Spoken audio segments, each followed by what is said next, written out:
So welcome. On behalf of the Eugene Wildfire Preparedness Coalition, we welcome you to our third forum and presentation. The coalition formed organically in response to the fires of September. The Holiday Farm in particular could have spread directly into the Eugene-Springfield area. If the winds had continued, it would have spread directly into town. And from there, who knows how far that could have gone.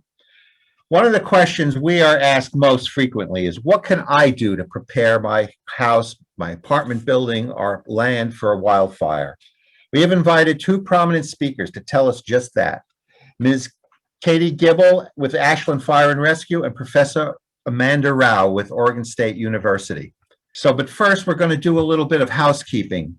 So this session is being recorded, purposes for archiving, and anybody that is participating can review that later. The audience will have the ability to ask questions, which will be held till the end of both presentations tonight. Post your questions in the Q&A button. You'll see that down at the bottom of your typical screens. It's a little box that says Q&A. Type your questions in there and then click send.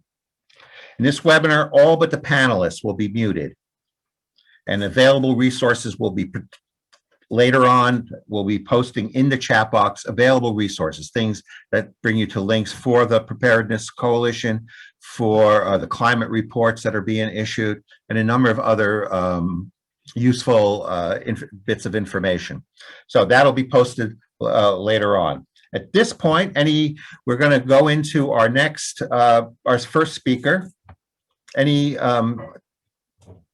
Let's move the slideshow down one more. Okay, that's the webinar. That's how you change the view if you're not familiar with all this Zoom business. And then next slide.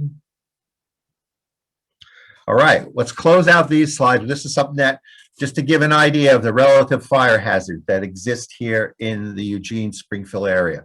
So we can close that out. We're going to present our first speaker. Our first speaker is Katie Gibble. And Ms. Gibble is the Fire Adapted Communities Coordinator with Ashland Fire and Rescue. The City of Ashland has a decades-long history of preparing their community for wildfire. She will provide us with an overview of the types of projects and programs that have increased the City of Ashland's wildfire preparedness over time, including the concept of a Firewise community, home assessments, ordinance development, smoke preparedness, how to deal with smoke in the homes, and forest stewardship, and many, many more. So I'm turning it over to Ms. Gibble. Thank you. Thank you, Stephen. Can everyone hear me okay? I'll take a nod from, yeah, perfect. Thanks, Stephen. So howdy, everyone. My name is Katie Gibble. As already introduced, I am the Fire Adapted Communities Coordinator for the City of Ashland here in southwestern Oregon. My position sits within a three-person wildfire division, 3 people mighty, within the fire department, where the name of my game and the game of the division is wildfire risk reduction. The division works on wildfire risk reduction both in the watershed above the city, in partnership between the City of Ashland, the Forest Service, and the Nature Conservancy as part of the Ashland Forest Resiliency Stewardship Project. And in town, our wildfire risk reduction work has been born from a successful Firewise program, which I'll talk about a little bit today. Our city holds the highest number of Firewise communities within a single community in the country. However, in recent years, we've expanded our efforts to encompass the entire community by adopting the Fire Adapted Communities Program of Work, which is embodied in the title of my position as the Fire Adapted Communities Coordinator. And it's that program of work that I'm going to talk to you about today. Ashland is involved in several key collaborative efforts that make our success possible and that we're able to share throughout the country the success that we've experienced here. Some of those key collaboratives include the Fire Adapted Communities Learning Network, as well as our Regional Fire Prevention Cooperative, the Rogue Valley Fire Prevention Cooperative. So I was asked to speak to you all tonight to describe Oh, sorry, I'm not sharing my screen. Let me pop that in.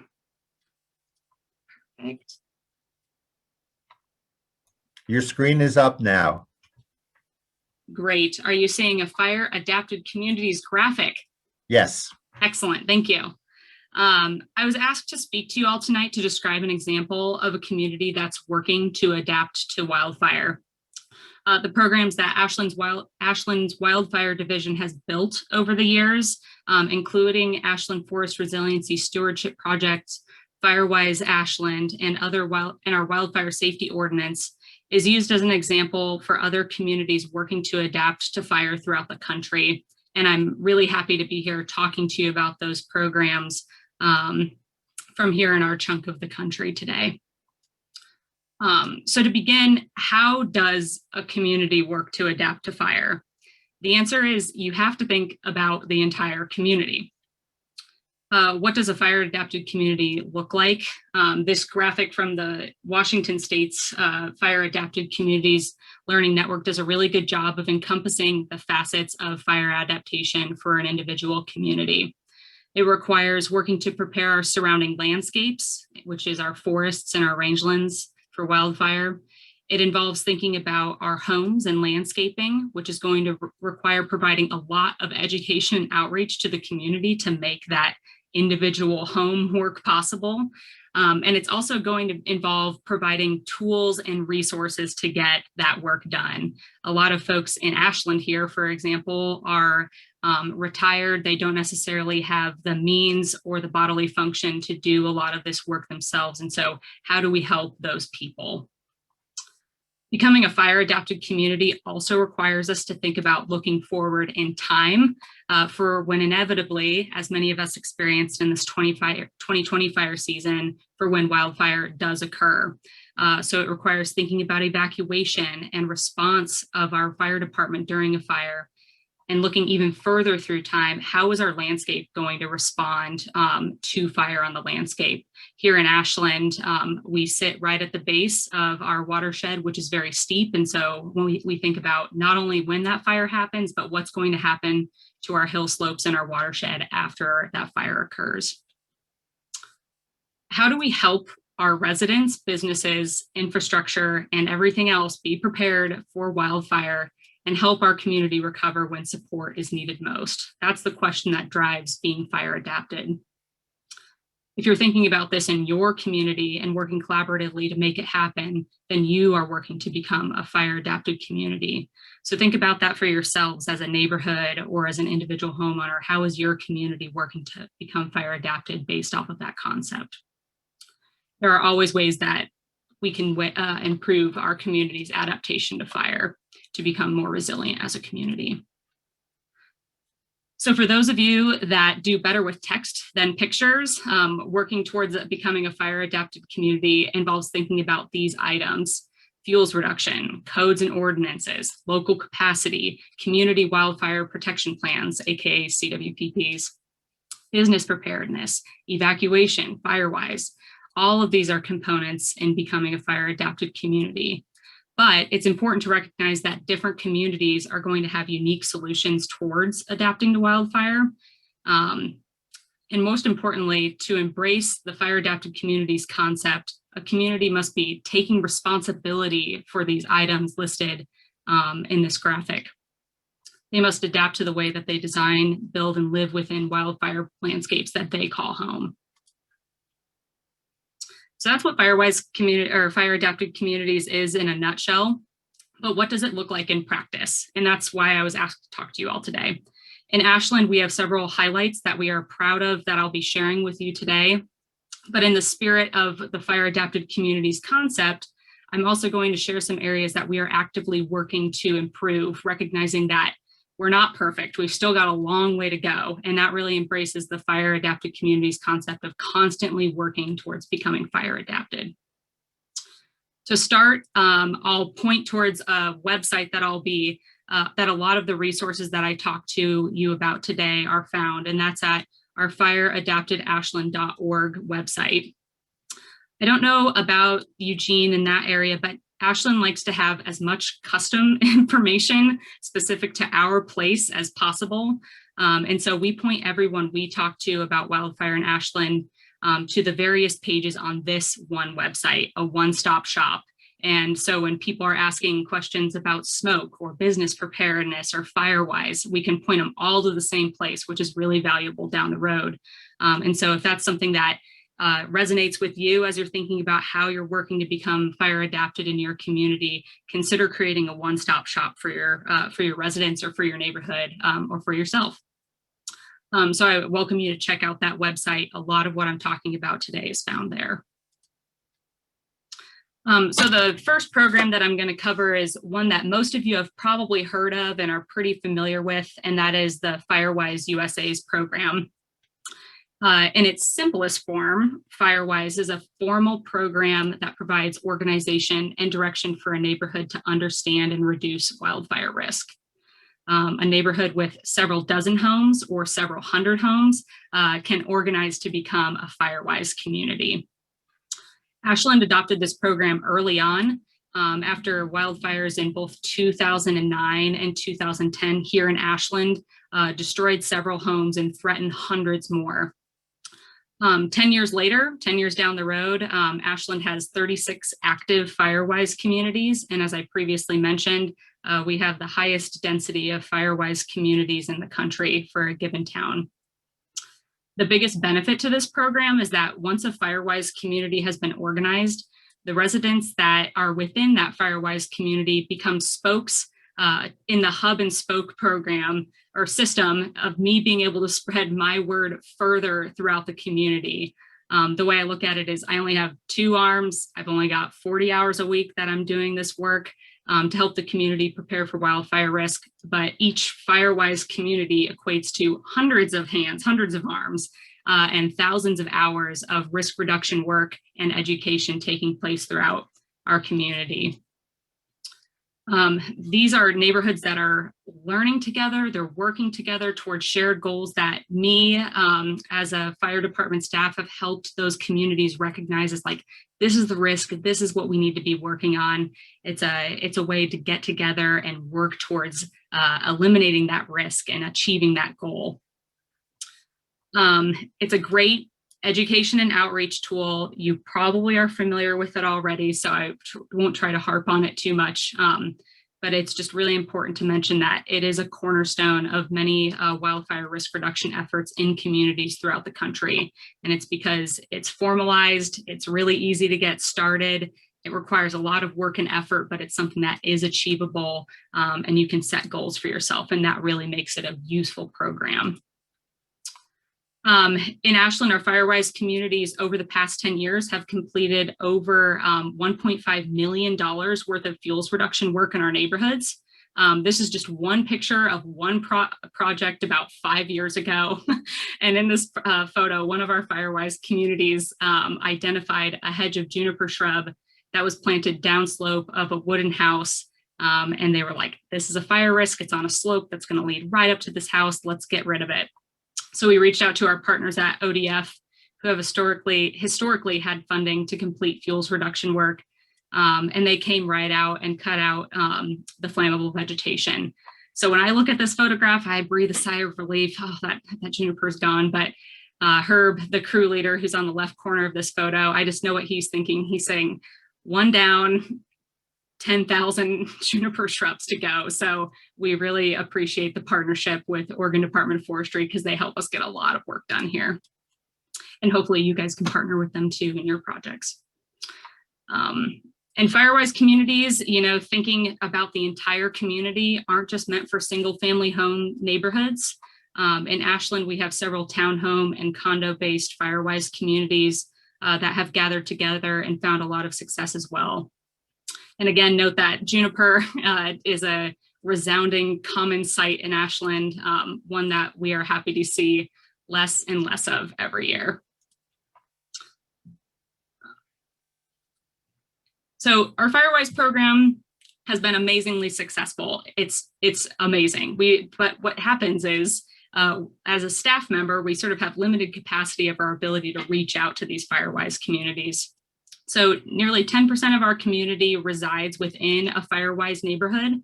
But to be fire adapted, we need to extend our reach beyond Firewise communities where there is not an organized effort towards risk reduction.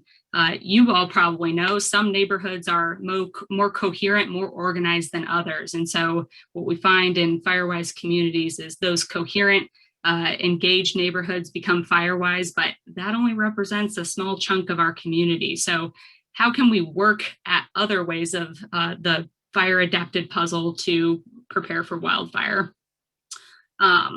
And that's where the fire adapted communities concept really has a chance to shine. We're able to come in at multiple angles to reduce wildfire risk.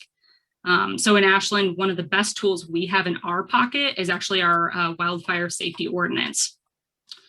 So in Ashland, we've had several codes and ordinances developed and passed that we can use to tackle wildfire risk that currently exists in our community. But we've also recently adopted ordinance that is going to halt or prevent future risk of hazards being planted or being constructed in our community. So we're able to sort of combat issues that currently exist and create a better future for ourselves by developing ordinances that can enforce for wildfire safety. We have a weed abatement ordinance that requires residents cut their tall, dry grass and weeds every year by mid-June. And anyone who does not complete this task is given a warning by our weed abatement officer. And if they do not respond to that warning, they get cited a ticket or even go as far as we do the work and we put a lien on the property if the work isn't completed. In this past year alone, we issued over 1,000 notices to residents. And in Ashland, those notices are actually really successful. After sending those out, we only have a few problem properties that are requiring enforcement or work to be done by the city's hands. So that's sort of like, okay, we've got these existing properties. We know they have invasive grasses, but how do we combat future development from being a fire risk as well? So in 2018, we adopted a wildfire safety ordinance, which allows us to prevent new construction and landscaping that's going to present a fire risk. So this includes requirements for defensible space to be created around new construction, as well as additions to present properties. It's really common in Ashland for not a whole new home to be developed, but for that home to be added onto. And the ordinance also prohibits new plantings of a list of flammable plants, which are located on that fire adapted Ashland website. So it's easily available for any landscaper that's thinking, hey, what am I going to be planting? There's a quick and easy list for both homeowners and landscapers to refer to on what's a big no-no in Ashland. And it requires that newly constructed fences be constructed of non-flammable material within the first 5 feet of attaching to a home. And the utility of that fence ordinance specifically has been proven to be a wise measure when observing fire spread during the Alameda fire down here in 2020. On the top left corner there, you see a photo of a fence that had been ignited, but firefighters were able to pull that fence panel attaching to the building away from the home prior to that fence having the ability to ignite the home itself. And here at Ashland Fire, 2 of our staff during the Alameda fire spent a significant portion of the day on the Alameda fire doing just this, pulling away these fence panels to prevent fire from spreading along the fence to home attachment. So really is a resounding issue that helped the Alameda fire spread and may have helped other fires spread throughout Oregon in 2020. But that all being said, we're still not perfect. We can still improve our efforts. So again, in the spirit of being a fire adapted community, we're working to improve these ordinances even more. And we're actually in the final stages of adopting ordinance requiring ignition resistant construction. So we're really excited to keep that ordinance moving forward. So again, thinking outside of Firewise communities, how are we helping and engaging with the public here in Ashland? For all residents in our community, we offer 1-hour one-on-one home wildfire risk assessments. We've offered this service in Ashland for nearly a decade. And at this point, because it's been a decade, this program nearly advertises itself. I conduct somewhere between 100 and 150 home assessments every year. And the assessment is no cost to the resident. And that's really what's marketed it to make it successful. And it provides an opportunity to provide advice to an individual homeowner on not only what risk reduction actions they should be taking, but what they should prioritize, which they should be getting done first. And so that's a really useful tool and allows us to spread the good word of fire risk reduction in the community. But that is not enough. Again, I am 2 hands, 40 hours a week. And so the demand for my time to be doing these wildfire home assessments is limited. I'm running this whole fire adapted communities program. So what the social science tells us is that one-on-one education like these home assessments is the most effective way to get homeowners to take risk reduction action around their own property. And it's because we're catering our advice to the individual, as opposed to, as one of our wildfire safety commissioners says, we're telling you to eat your vegetables, and it's sort of a boilerplate, we're telling you to do this. So this catered experience is really important to help get risk reduction work done. And since, again, there's only one of me, we need to get more people out there that are able to do wildfire risk assessments. And so right now we're in the process of developing a volunteer home assessor program, which will train volunteers in our community to conduct these critical assessments. It's a big, challenging, and kind of scary step for us to be taking. Nationally, I've worked in Utah and in Idaho, and now here in Oregon. And nationally, there is such a craving for this type of work where volunteers are able to go out and conduct these assessments. But what's really important and what makes it really challenging to take this step is it's taken me 7 years to get to this point where I'm conducting home assessments one-on-one with community members. So the question becomes, can we train citizens to conduct these rigorous assessments? And so we're in the process of developing this training, so stay tuned. We're hoping to launch a training course this spring. Just another way of further extending our ability to adapt to fire. But it's not just our residents that need to be preparing for fire, it's our businesses as well. So the City of Ashland has worked extremely closely with our Chamber of Commerce to prepare businesses for the impacts of fire. First and foremost on the minds of businesses in Ashland, back when we started partnering with the Chamber of Commerce, wasn't fire itself, it was the smoke that was coming into the Rogue Valley. So over half of our economy in Ashland is visitor driven. So people are coming here to visit the Oregon Shakespeare Festival. They're coming here to recreate in our watershed and on our awesome whitewater that we have in the area. And this means that when there is smoke in the air, we feel the impacts in our economy. So recognizing this, the Chamber teamed up with the fire department and we hosted a smoke preparedness workshop for businesses. And we also worked with the Chamber to develop a Smokewise Ashland website. So that's a separate website that you can link to on the Fire Adapted Ashland website, which features a lot of great information about what businesses can do to keep their spaces and their employees healthy during times of smoke. But even that's not enough. So we're working with the Chamber of Commerce, particularly in response to the Alameda fire tied with COVID as well, to further our efforts on business emergency planning.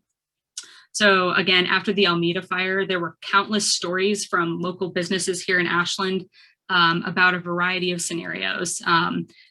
Business owners couldn't get back to where they lived in Talent or Phoenix or Medford, or some of those business owners that were working in Ashland at the time learned that they lost their homes when they weren't able to get back to their home in time to evacuate some of their stuff. So the question becomes, how can we better prepare our businesses for this? So right now we're working with the Chamber on discussing developing tools around business evacuation, such as that photo on the left. I'm working with Paul Bearhorst, who is the safety coordinator for the Oregon Shakespeare Festival, asking the question of how do we evacuate a theater full of people whose cars are all over town because they went out to eat before they saw a show. It's a challenging issue that we want to face head on. And so we're working on the business evacuation component around wildfire preparedness, and around communication during emergencies for businesses. And again, COVID and the Alameda fire have really kickstarted these efforts. So we're shifting a lot of our smoke-related work impacting our local economy to how are we going to respond if we have another emergency like the Alameda fire. And so this information can't come soon enough. So I'd recommend that you, again, keep an eye out on our Fire Adapted Ashland website for updates on what we're up to on the business side.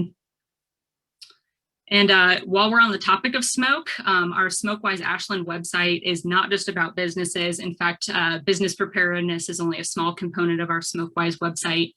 We're also working really hard to keep our most smoke vulnerable residents safe from wildfire smoke. And that's because smoke is a really common visitor in the Rogue Valley, particularly in recent years. The photo in this slide from 2018 being a great example where we had multiple weeks of unhealthy air in the valley.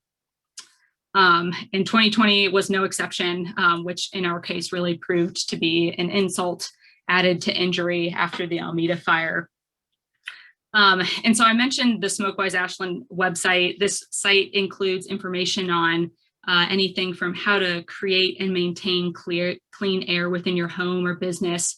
And we also keep a really updated stream of the current air quality in Ashland, and also provide information about how smoke impacts your health. And so similar to Fire Adapted Ashland, this is a one-stop shop for smoke. And we're one of only a few communities in the country that have put together an all-in-one resource like this. So we have people from our partners in Hawaii and in California and up in Washington that refer their residents to this website for information about smoke and your health and how you can prepare your home for smoke. So as a community, we're really proud of this site as well. But we're expanding beyond our website. So this one-stop shop is only one component of preparing our community for smoke. And perhaps most importantly, or the most important resource on our arsenal is that we have a smoke text alert system. So if any of you have emergency alert systems on your phone that notify you to evacuate or of other emergencies, we have a separate thread on our emergency alert system just for people who sign up to get smoke notifications. So when we're doing a prescribed fire up in the watershed the night before, I actually just got a text less than an hour ago letting residents signed up know that, hey, there's going to be prescribed fire in the watershed above town tomorrow. So if you see smoke, consider closing your windows. They're not open now because it's cold outside, but be prepared for smoke. And then when regional smoke is impacting our air quality, we have the ability to let people know, hey, we're entering the unhealthy air quality. You should probably really consider shutting your door and potentially turning on an air purifier if you have one. And speaking of air purifiers, we also have entered the tail end stages of implementing our HEPA air purifier distribution program. Thanks to a grant from the Oregon DEQ, we've been able to distribute over 500 air purifiers to our community's most smoke vulnerable residents in town. And in fact, we got a boost in that grant funding. And just this weekend, we'll be distributing an additional 100 air purifiers, again, to our most smoke vulnerable residents. Through an application process, we were able to identify the most low income, most vulnerable residents to smoke. So these purifiers are able to go out to people that would otherwise not be able to afford them, which allows us to do the greatest good for the greatest number of people. So we're really excited about that purifier program. And it's something that has been really successful in other communities throughout the country. And there's a lot of support for continuing programs like this one. So speaking of smoke and where it might be coming from, when smoke is not coming from regional fires, small spurts of it are probably coming from our prescribed burns, which are either occurring in the fall or the spring, like they are beginning to now here in Ashland. And that smoke is a result, those small amounts of smoke are the result of the Ashland Forest Resiliency Stewardship Project. If you're not familiar, AFR, as we call it, is a joint effort between the City of Ashland, the Forest Service, and the Nature Conservancy with the goal of reducing fire danger sourced from the forest above town. And it's important to protecting our water source too, which we receive our water from a reservoir above town, which would be negatively impacted from wildfire. We're celebrating 2 minutes. Sweet. Thanks, Stephen. Perfect timing. Wow. I've never done that before. We're celebrating 10 years of this work in the watershed. And as a result of this partnership, we've completed over 12,000 acres of landscape scale fuels reduction in the watershed above town. And that's across both public and private land. So it's really a partnership, sort of like that all hands, all lands approach, if you have not heard that phrase before. And we're still going. The Ashland Forest Resiliency Project is going on strong. And as I mentioned, just less than an hour ago, I actually received a text of a prescribed burn that's going to be taking place as a result of this partnership. And last but not least, something that's particularly been on everyone's mind since the Almeda fire and the other fires throughout Oregon in 2020 is evacuation. So the fire department has implemented the Ready, Set, Go program since 2014. If you're unaware of Ready, Set, Go prior to the 2020 season, you're probably aware of it now. Be ready to go. Be set, be absolutely ready to go, right next to your car, ready to evacuate, and then go. It's time to get out now. But again, that's not enough. So we're actually working with a contractor right now to complete an evacuation study that's really going to focus on where are the pinch points in town that might create congestion during an evacuation to help us inform an evacuation plan. And with that information, we're actively developing evacuation zones throughout town, a method of evacuation that many other communities throughout the West have implemented. How can we more strategically inform people how and when and where to evacuate? And evacuation zones is a great way of going about doing that. So with all that said, thinking about the fire adapted communities concept in your community, I hope what I've left you with is thoughts of what you're doing well in your community, where improvement might be needed, how you can work together to reduce fire risk in your community. So with that, I'll leave it with my mantra, which is that wildfire is everyone's fight. And I thank you for listening in and look forward to answering any question you might have. Have a good night. Great. What a wonderful presentation. Lots of really excellent information in there. We're going to be going into our second speaker. While we're getting ready for that, I want to put up a screen or two of volunteer opportunities that people can join into the Eugene wildfire preparedness community, and also some ideas on what kind of available resources are out there. So if we can get, Katie, you have to stop sharing your screen. You mean I can't control it forever? I don't think so. I've just finished. Good. That's great. That looks great. We've got, okay, so here are some volunteer opportunities. The Eugene Wildfire Preparedness Coalition has broken itself into several different subcommittees. There's a steering committee for looking at ongoing operations. There's a media committee, and that's where some of the available resources that you'll see are being presented. There is planning for these forums and educational. And then also I'm heading up the evacuation and mapping to look at kind of what Katie ended up with, the Ready, Set, Go information. What happens and where do we go when we do in fact have the disaster of some kind? What are the evacuation routes and stuff? So with that, we can stop sharing this screen, the volunteer opportunities. That'll be all available. And we're going to move on to our second speaker of the evening, Professor Amanda Rao. Professor Rao is the Assistant Professor of Practice for the Willamette Valley Cascades Regional Fire Specialist with Oregon State University, yeah, go Beavers, Extension Service here in Lane County. The fires in September 20 were a stark reminder that northwestern Oregon also gets fires, not just the east side, not just the dry side. So Professor Rao's session will review the history of fire in northwestern Oregon and what we can do about some of the management options we have for fuel modification, spacing, species selection, and so forth. So Professor Rao, it's all yours.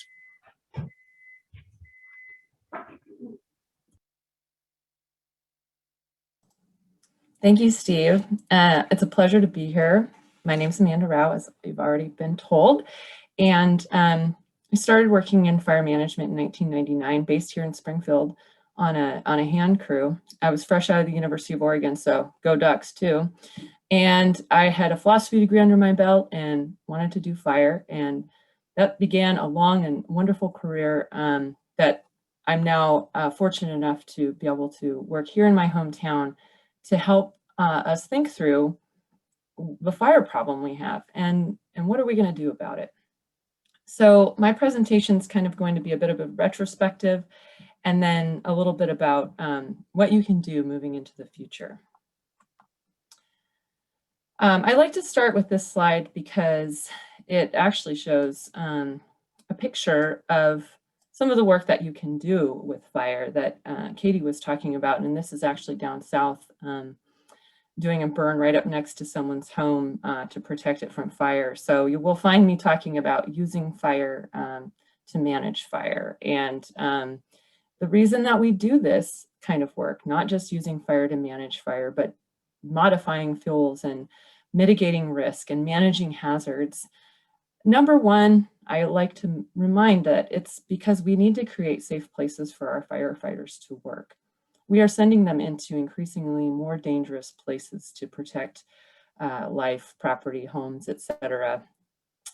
And we really need to think about what we can do to help them be more successful and to also be more safe in their jobs.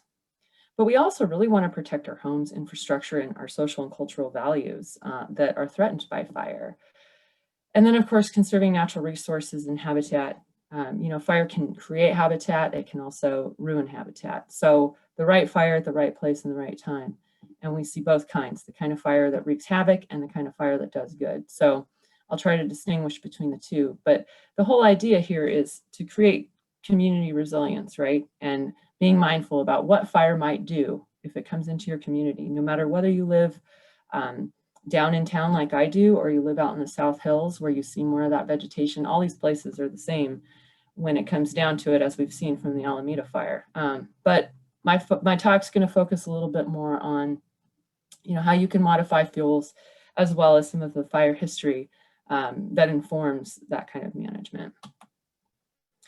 Some of you have probably seen this, but this is the kind of thing that we tell folks to do. But I think unless that in-person interaction happens, it's kind of hard to think about what this all means.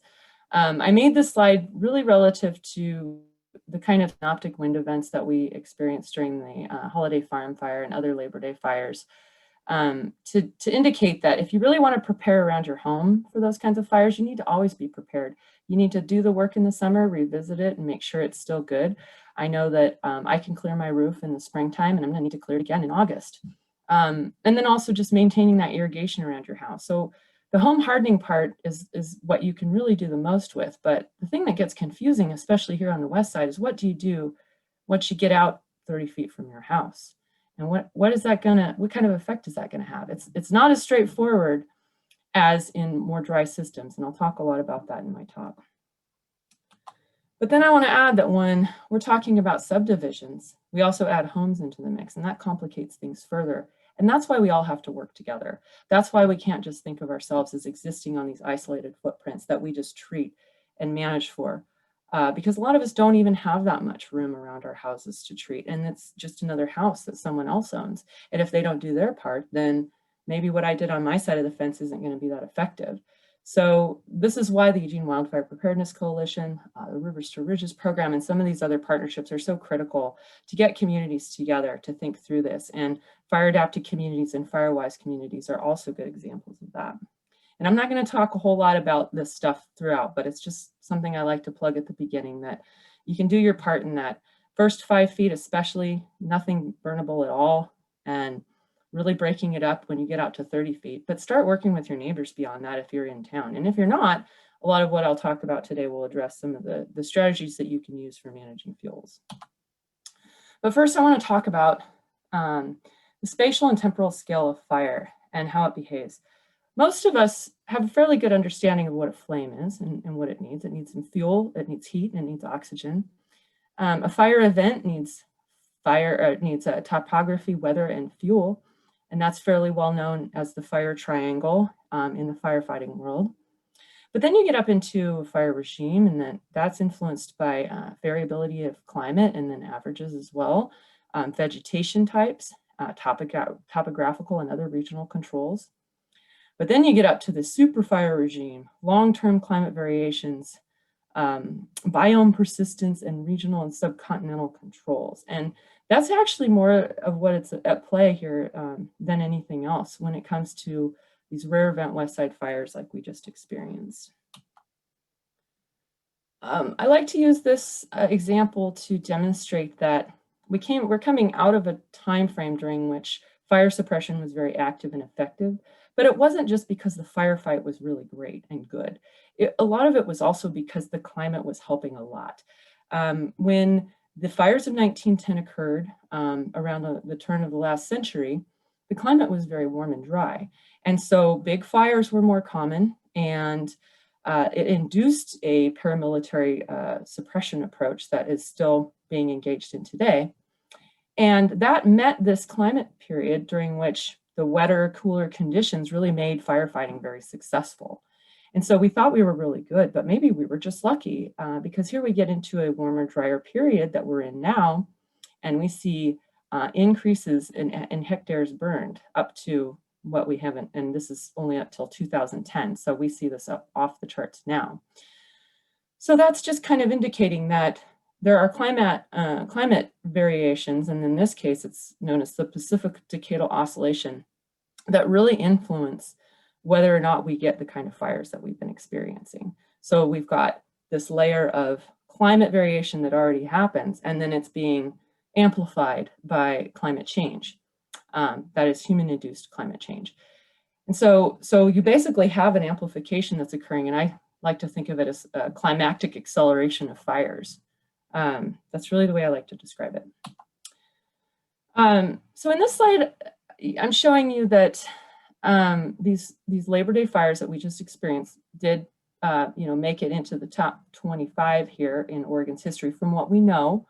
And this history is going back to, I think the earliest record in here, 1765, the Millicoma fire. But really the biggest fires that we've had were not these recent fires. Beachy Creek is now the 12th largest wildfire in Oregon history. And, we've got Lion's Head not too far down the list. Holiday Farm is coming in at number 17. But these are not abnormal in the sense of being the biggest wildfires Oregon's ever experienced. They are in recent history for us, but they are not in that longer super fire regime, super fire regime sense. And this map really shows that. I put these two maps together because on the right-hand side, you see a map created by Zyback and Metzke this is from 2003, showing that we had coastal communities from the Salish, we have Chinookan communities up in the gorge, Athabascan, Kalapuyan, Yakonan, Kusin, and these folks were all very comfortable with fire. They lived with fire and they used it.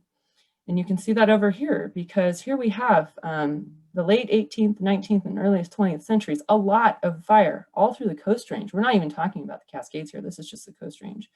So we have a lot of large fires. Some of them are like the Tillamook burn, which is quite big and not a result of the indigenous fire practices. But nonetheless, fire has been a part of the Coast Range for a very long time, and the people who lived in these areas and still do today lived with fire because they used it and they were comfortable with it.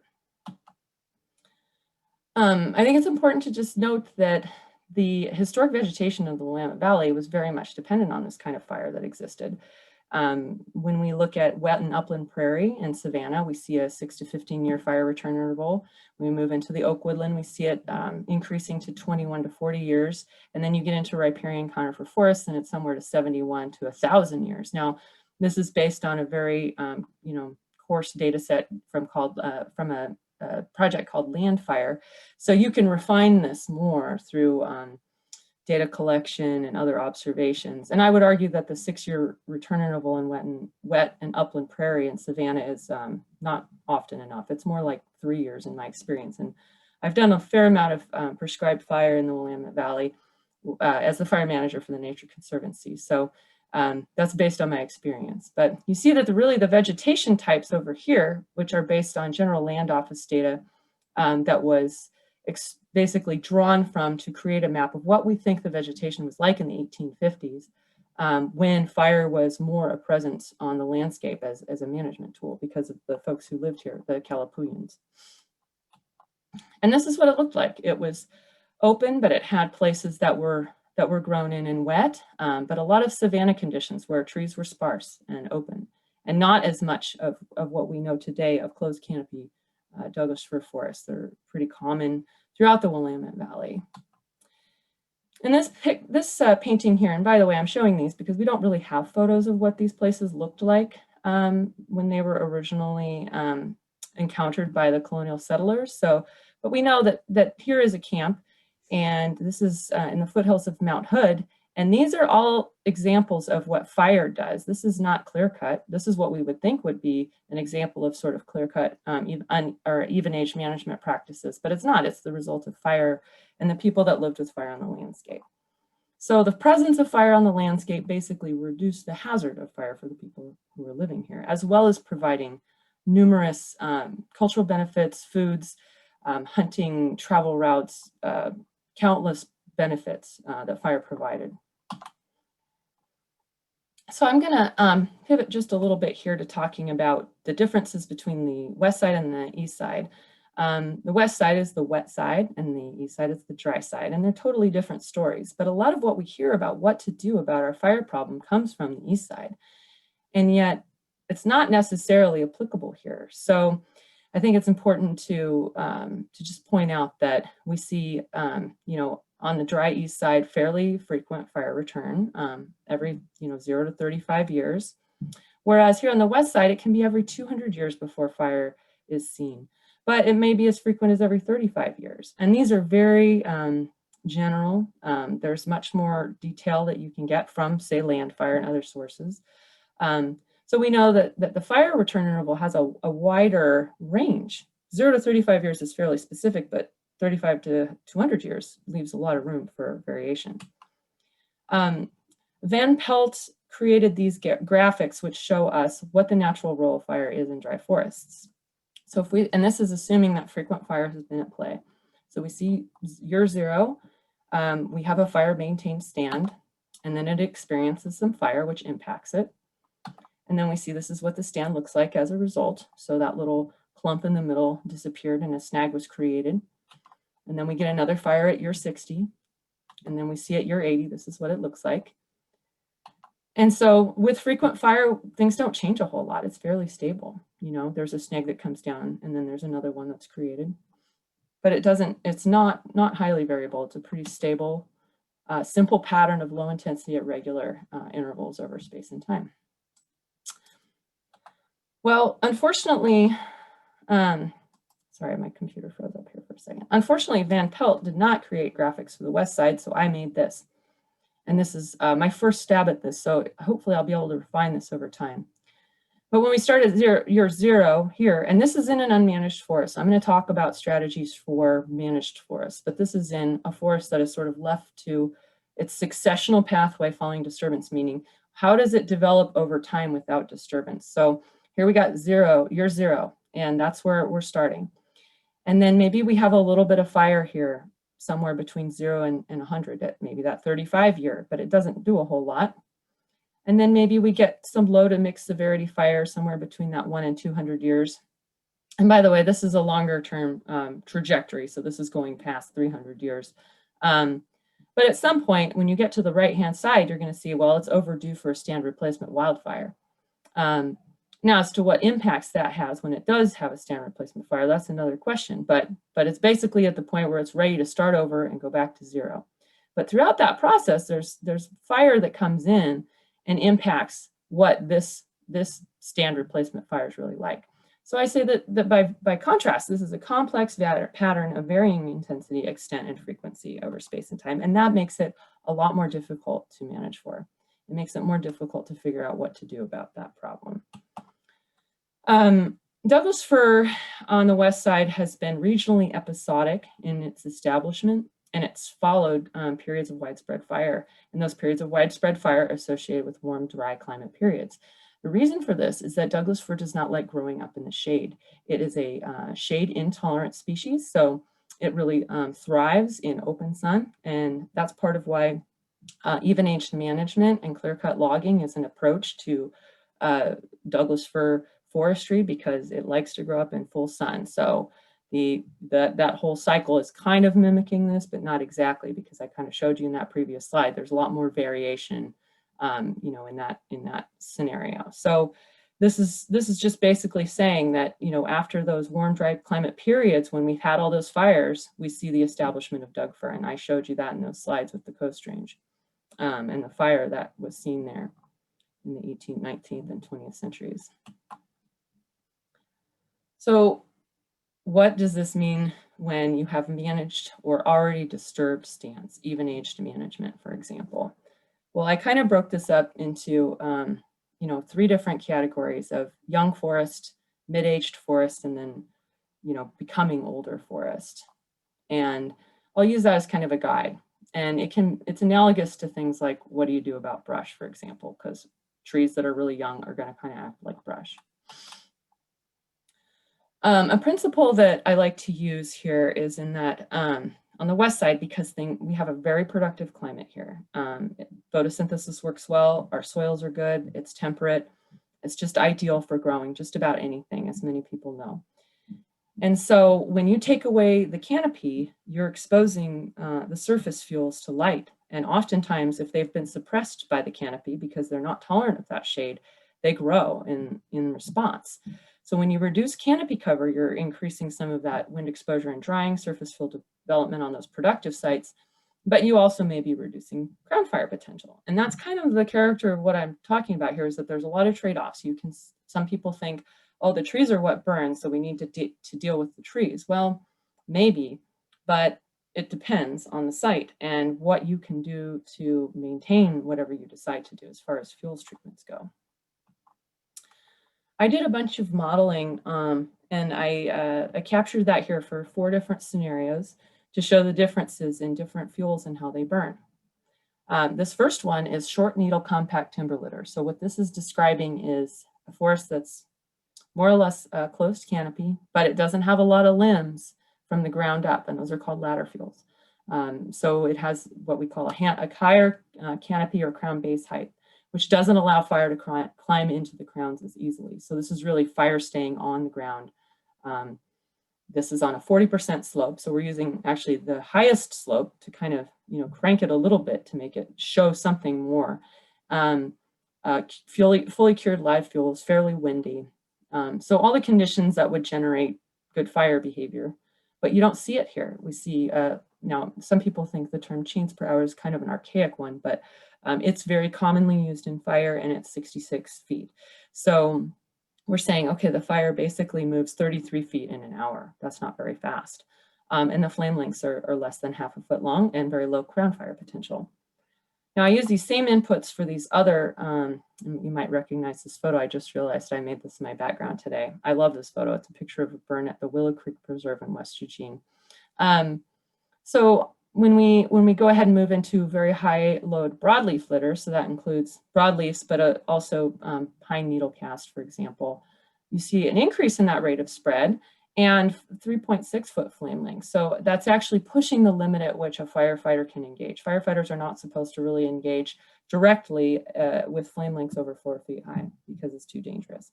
And there's some moderate ground fire potential associated with that high load broadleaf litter. Then you move into the grass shrub though. This is your blackberry and grass mixed together. And we see that, wow, the chains per hour really goes up to 10.9. And then we have 10.3 foot flame lengths. Those are big flames, and you can't fight that with just people on the ground. And of course, if there's trees mixed in with all of that, then high potential for ground fire. So what this tells us is if we have Douglas fir scattered around, and then we have a whole bunch of grass and brush, it's going to go ahead and get up into those crowns and move. And then the highest load, or not the highest load, but the highest flame lengths and highest rate of spread is in slash or blowdown. So any open area that is not shaded and has a lot of residual material from harvest or thinning or any kind of treatment, if you will, that will go 60.8 chains per hour and 13 foot flame lengths. So, you know, we're really seeing that increase there. And that's really just relative to the fact that the fuels are fully available. They're all dead and cured. Anytime you have a component of live fuel moisture where there's a plant present, that can reduce the fire potential, but this is all dead fuel and it's high load. So that's what you get if you have slash.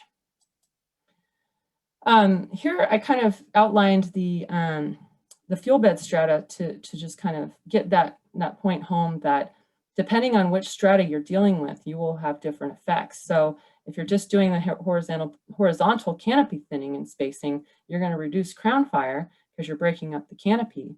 But then, you know, maybe you want to also do some surface and ladder fuel reduction because that will deal with some of that sunlight hitting the forest floor that can increase some of that fuel loading. And then just looking at some of the residual effects of smoldering and such, you can do some raking and that sort of thing to remove fuel. So this is kind of how I move into, you know, understanding how to manage for fire resilience depending on the stand age, the access, the habitat constraints, and the objectives of land management. If you want to prune or increase canopy base height, there's generally some pretty good impact from that. There's actually not a whole lot of negative trade-offs for that when you increase the crown base height. If you are pruning and you do it too close to the tree and you injure it, you might create some access point for an insect or a disease to injure the tree. And it of course produces slash, so that means that you need to deal with that or accept that you're going to have a time frame during which you have a risk. We do have the benefit here of high rate of decomposition, so that means that the fire hazard associated with slash creation is not forever, but it is something you have to accept for a period of time if you're not going to deal with that slash. Deal with it meaning pile it and burn it, chip it, remove it, take to lane forest products, etc. And just to go back real quick, you can use this approach in mostly younger stands, but just because by the time trees get older, they start self-thinning or they start self-pruning. And so a lot of their lower limbs will drop off just because of lack of access to sunlight. So this is really for the younger ages. But, you know, when you're looking at older stands, 12 to 25 years or 25 older, you know, thinning them lightly and pile burning can be a good management option, especially if you're working in systems that would have not been that dense anyways. There can be some good ecological benefits to that. But there's always the increase for potential for increased fuel loading because of that decreased canopy cover anytime you do any kind of thinning. Pile burning itself generally doesn't have any negative impacts other than if the piles don't stay where you want them to and to try to move around and burn things other than the pile. So when you're thinning or, you know, partially cutting stands, there's an increase in fuel loading there, but the canopy removal just encourages surface fuels, and so you have to think about what that means for maintenance. Mastication or mowing are common treatments, and they can be effective in you know, creating a mulch layer if that's something that you want. But if you don't want to suppress the herbaceous layer, then, you know, it may not be the best option. But a lot of people like to use chips or, you know, the material generated by mastication for their gardens and such. So You know, it has some benefits, but the residual fuels remain, they're just rearranged. So, you know, that again, we have the benefit of decomposition here. In drier systems where you do this, it can be negative. It can have negative impacts on the stand if it burns, because the residual smoldering of those fuels can injure tree roots. But here we are lucky enough to have pretty high rates of decomposition, so that's not a problem for very long. And my favorite, broadcast and understory burning. It requires skills, water delivery equipment, permits. You have to manage for the smoke and work with either the Oregon Department of Forestry, DEQ, or in our case, Lane Regional Air Protection Agency. But it really is the most effective, economical, and ecologically appropriate option in many cases. And, you know, as I started with in the beginning here, we are in a very much fire frequent system that adapted to fires set by the people who lived here in the past and live here today. And so, Amanda, 2 minutes. Cool, I'm right on time. And liability insurance are huge barriers. One of the other roles I play is as the chair of the Oregon Prescribed Fire Council, and we are working on a couple of bills that we are thinking are going to go ahead and get at least before the legislature. They're being sponsored right now, and they both deal with liability and insurance and trying to enable people to be able to use fire again with training and education. But this is something I put at the end because I want you to remember this, and I think it's not highlighted enough, but just being able to access a fire makes a difference in whether or not it can be fought. And if there's roads or trails, power line corridors that are in your area on your land that you can maintain just so people can get in, so firefighters can access your property, you know, do what you can, because I've seen a lot of places around here, especially in the South Hills, where I look up and I go, what if I had a fire up there? I would think, gosh, I would have to take an hour just to cut my way through the brush to get there. So whatever you can do to create that, that access. And of course, fuel breaks are also a good approach. But again, you just have to be able to maintain it. And I think we tend to forget here, you know, that we have such a fire problem because most of the year we don't. And so we kind of forget. I know I'm not thinking right now about going out and hardening my home or maintaining things because it's so wet outside. But we go from 0 to 180 so fast, and we just have to really remember that maintenance factor. So to kind of wrap it up here, you know, we're really looking at how we create safe places for firefighters to work.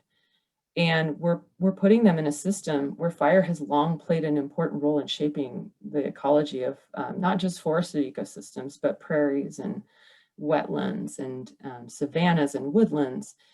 And, you know, we've heard probably a lot more about what fire does on the east side of the Cascades and in southwestern Oregon, because that's where most of the fire has been in recent history. But now that we've really gotten a taste for West Side fire in more recent history, we have to think more about what kinds of fuels treatments need to occur and what kind of maintenance they need. And I think the maintenance factor is really the most important one, because I could even go burn something and walk away from it, and 2 years later, it probably needs something again. So just really understanding how fuels can be managed for resilience depending on all these different factors, access and habitat, and what your objectives are is super important. And I'm gonna go ahead and leave it at that and stop sharing for our question and answer session. Thank you very much, Amanda. That was a very informative and challenging to think about that. It's such a complex issue that we've got a lot of work ahead of us across the community. So now is our question and answer period. And I'm going to turn this over to David Monk, who is part of the Eugene Wildfire Coalition. We will have a chance to also have some words from our chair, Tom Peck, who wants to mention something about some funding opportunities. So with that, David, it's your go. Thank you, Stephen. Thanks to the presenters. If you have questions, now's the time. Put them in the Q&A box.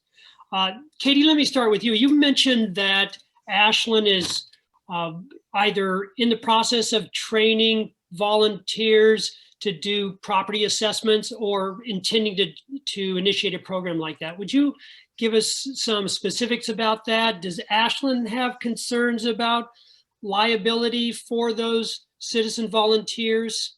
Please tell us a little bit about that. Yeah, you're hitting the nail on the head as far as some of the main challenges and concerns we have as a city working to implement this program. So we're actually working with a training program that OSU Extension's developed. It's the Citizen Fire Academy lesson plan, which is like a 6-module plan that takes place over the course of potentially several months. Training people to understand the basics of wildfire and what it means around an individual's home and what those people taking the training course can do to reduce their risk. And the training actually also goes into how do you conduct a home assessment around an individual's property. So we're utilizing tools that already exist out there, and like OSU Extension's, that Citizen Fire Academy is the best of the best. We have a wildfire safety commission that works with city employees here that have a lot of experience in the world of wildfire, both at the national and firefighting level. So they spread their feelers out everywhere, and the Citizen Fire Academy designed by OSU Extensions is really the best tool to train people to learn how to conduct these home assessments. But on top of that, the city has certain standards that we set for ourselves, and we have specific data tracking programs that we're going to need to train these volunteers to do as well. So it's a big ask of volunteers to go through this rigorous training, and then on top of that, have an understanding of how to use the technology that we as employees use. So not only is it going to be a big hurdle to get volunteers up to par on being able to conduct these assessments, but it's also a big ask of their time. You know, we're setting goals of how this volunteer program is going to lead to action. And so we have goals for risk reduction in the community, and it's going to be a big lift of our volunteers. And then going into the liability component of all of that, we have sat down with our city's insurance company a few times asking these questions of, you know, how do we work through the liability issues? And a really common practice in Utah that we used was, you know, a waiver that says, I, as the homeowner, agree that the suggestions provided by this assessor does not eliminate the possibility of my home burning down in a wildfire. We're not liable for that. So there are ways of getting around that. It's the same thing that protects me. You know, all the recommendations I can provide in the world isn't a 100% guarantee that a home's not going to be lost to wildfire. So we are combating those issues from all sides. And it's something that we want to share out with people once the program's up and running. And we are working with OSU on that. So we'll be happy to share once it's up and running. So that's why I said stay tuned on that program. Great. Thank you, Katie. I've got a comment from a gentleman who both of you worked with, Charlie Quinn, and he said he would, I guess he's an FFT2, and he would be willing to do some site assessments. We have another retired forester who has volunteered to do individual site assessments. So for those of you who, there have been several questions, for those of you interested in that, please put your contact information, say, in the chat box for that purpose, and we will get back to you with that, okay? And in terms of the questions, I'm just going to direct them to who I think might be best positioned to respond, but please, if either of you have something you want to add to the others, please do so. Amanda, there's several situations that I'm aware of here in Southeast Eugene where nearby neighbors, owning undeveloped large properties that are really overgrown and in a serious fire risk to the nearby neighbors with small half-acre lots. Is there anything that those neighbors with the small properties can do to force that larger property owner to address the fire danger from their property? Well, there is a bill that was passed called Senate Bill 360, but it has never been enforced. And so beyond that, you really can't. I mean, I don't think that that's right. And I know it doesn't make sense, but it's unfortunate that if a landowner doesn't want to take action on their property right now, they can't be forced to, but that could change. And certainly if I hear anything to that end, I'll let you guys know. But you know, Senate Bill 360 does include a guide for homeowners to use that they can go and look at their property and make decisions about what kinds of actions to take. But yes, it's not currently enforced. Okay, great, thank you. Right now, if I may, I want to introduce Tom Peck. He's the Wildfire Preparedness Coalition Chair, and I think he has a direct question for one of you. Tom? Can you hear me now? Yes. Oh, great. Thanks. Thank you, everybody. You can't see me, but I am definitely here. And I'm Tom Peck, chair of the Eugene Wildfire Preparedness Coalition. A couple of things I wanted to bring to your attention. One is that like many agencies, Oregon State University Extension is in need of funding, and the Lane County Commissioners have an initiative that is a very low-cost initiative to help fund this organization.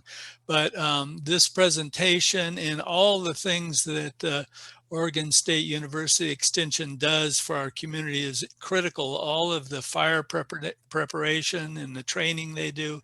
So if you see this initiative, it's going to cost you less than a dinner out. I think it's going to cost you around an average of $6-7 for your property. So please consider supporting this initiative. And I also just want to say that there is a grant from Oregon Forest, the Department of Forestry, which we are a part of. We're a small part, but there's going to be a fair amount of fuel reduction in the South Hills. And it's our goal to work with all the other different agencies in this area to help reduce fuel. I think there's quite a few bills coming up in the legislation to really create large funding. So you want to pay attention to that, and we'll certainly put out the call when we would, want your legislatures to support these bills. So thank you very much. I'll get back to the Q&A, but thank you all, Katie and Amanda. Great job. Thank you, Tom. And part of that, just to follow up on what Tom said, is we have been tasked with identifying properties, individual property owners who want to have some fuels reduction work done on their property. So again, if that fits you and you want to explore that, the ODF is got a work crew. Northwest Youth Corps has a work crew, and both these organizations are doing that work, in some cases free of charge. So if this is something that interests you, put your contact information in the chat box. This question for Katie, you mentioned a consultant. This is something that a consultant to evaluate evacuation planning for your community, and clearly it broke down in the fires in Phoenix and Talent. The same is true of the Holiday Farm fire. Do you have a sense of what precisely that consultant is looking at, and some recommendations for communities who are likewise looking at the standard evacuation protocols don't seem to suffice? What else can we be doing? Yeah, it's a really challenging issue, and every community I've worked with struggles with what is the right solution for evacuation. And so, like, the unfortunate answer is it's going to vary by community. For the community of Ashland, what we know intuitively as a fire department is the issue is there is not great egress in our hills. We have wonky roads, weird dead ends, weird places that you think you'd be able to exit, but you should have taken a left back at the last block. So for us, it's a matter of identifying where those pinch points in town are probably going to be, where there's a lot of traffic being backed up.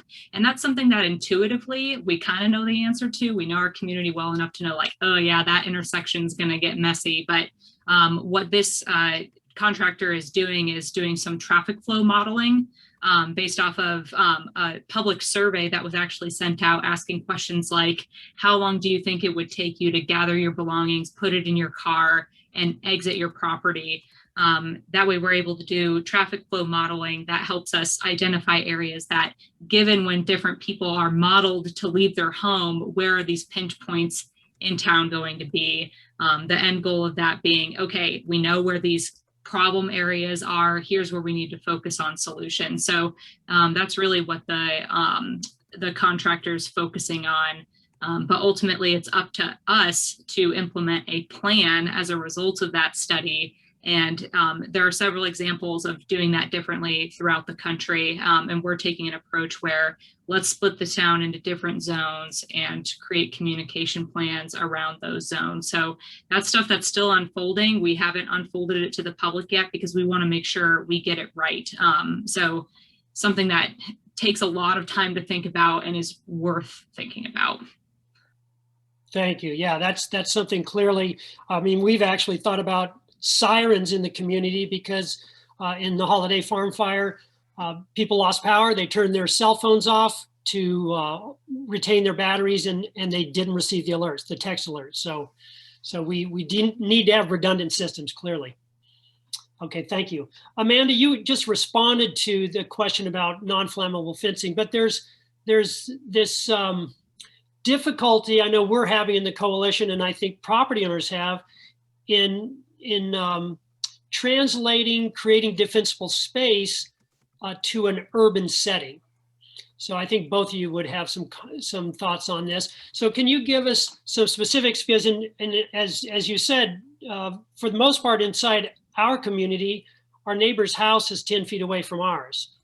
In some cases, we have that wooden fence that's touching a gate that's touching our house.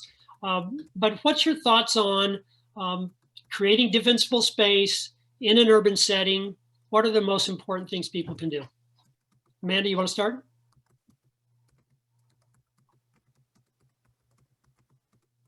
Well, I mean, yeah, I'm kind of struggling with that one. I'm sorry, my head's in the Q&A. I've been trying to type up answers and keep up there. I think Katie should go first. I'm happy to jump in there. And frankly, I'm not as familiar with, your area as mine, but what we see in Ashland is there's a couple of themes that just resonate throughout the community. There's no way around it. And so in Ashland, the best ways to create defensible space, and it's something that's going to apply to almost everyone, is when it comes to construction of fences, that detachment of wood fences from your home, that first 5 feet connecting to your home, it's really important that that's made of non-combustible material. And the reason for that is fire is going to carry along that fence from whatever flammable material it touches around the perimeter of your property.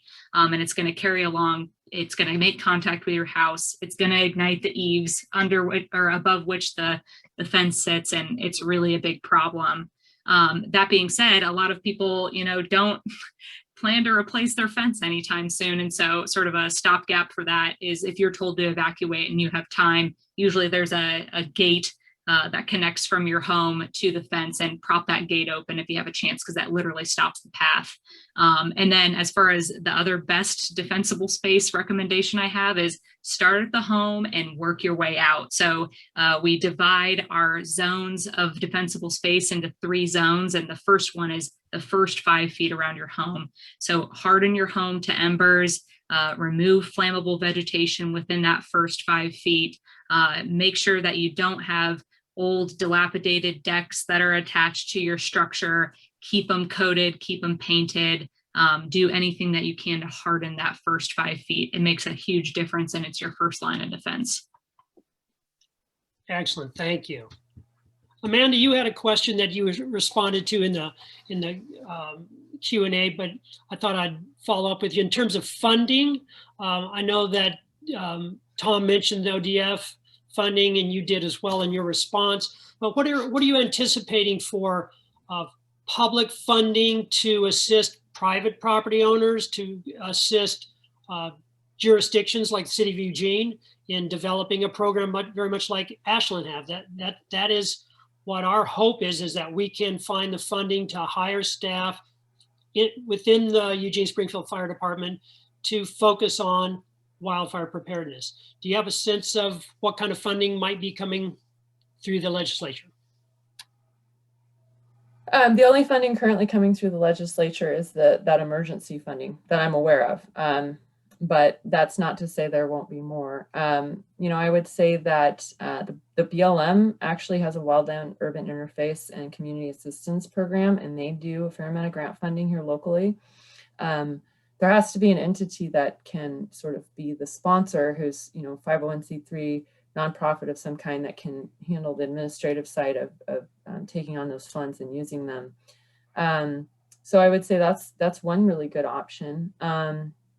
ODF often has funds that they can use on private land, and then there's been some work through the Good Neighbor Authority and cross-boundary work between private and public lands, because the Forest Service and some of the federal agencies have become very aware of the fact that they need to help on both sides of the fence. So I think there's some opportunities out there, but there's also more opportunities to be sought. One that I think could be explored further is the Oregon Watershed Enhancement Board. But I think there has to be some tie there, not just purely risk reduction, but there needs to be some watershed benefit. Generally, though, you do get that if you're doing some kind of management work like this. So, so those are some options, but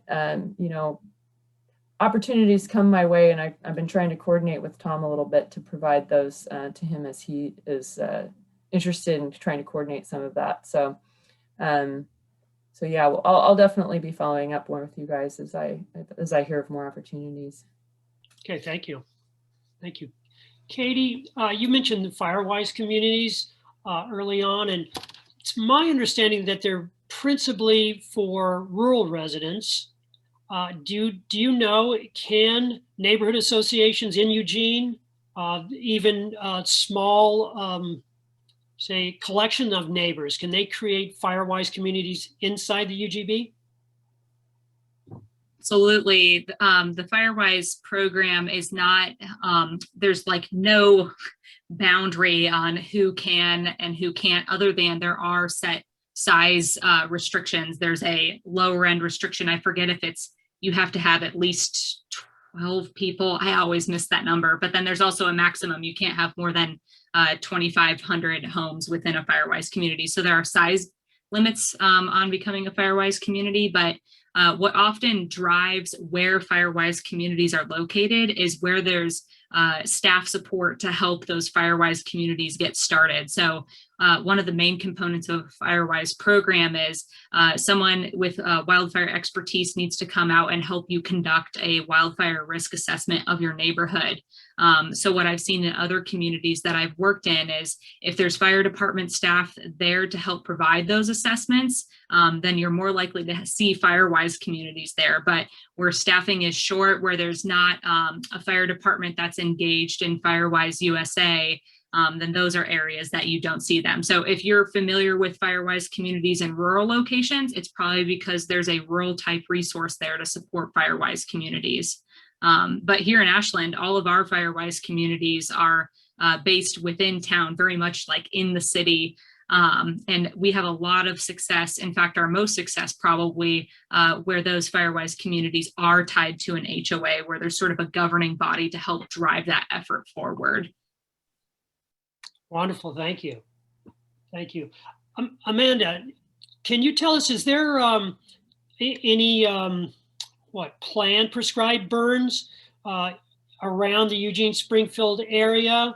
And is that something, one of the things that the coalition is wanting to do is to have demonstration sites where residents can go see what a site looks like before fuels reduction takes place and what it looks like afterwards.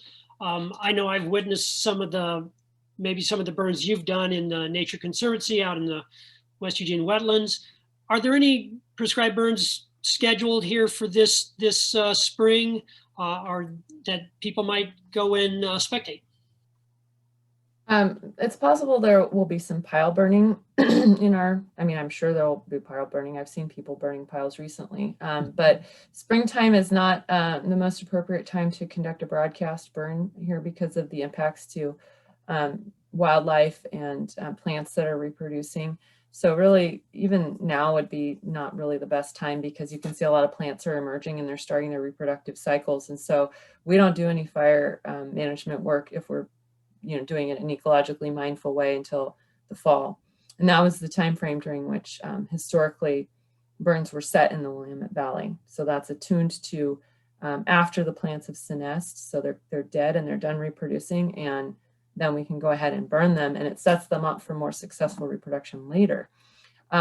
Yes, there are many burns planned in the Eugene Springfield area this fall. They did not occur last fall because initially because of the pandemic, but then because of the wildfires. So once those wildfires occurred, we weren't even considering burning here because there was no way. People were all assigned to the wildfires, and there was enough smoke experienced here. We weren't going to put more in the air on purpose. So yes, I would be happy to connect you with those opportunities to see before and after. We should talk about field trips. That would be really fun to go look at an area before and then go look at it after, because that's really good. Or we can go out and look burned and unburned next to each other. That's also nice in the spring. So we couldn't do it this spring because we didn't burn anything last year, but the following spring, if you look at an area burned and unburned in prairie in the Willamette Valley, that's native plant population, the blooms and the flowers are unbelievable in a burned unit compared to an unburned unit. So from an aesthetic standpoint, if nothing else, it's really a pleasurable experience to get to witness that. I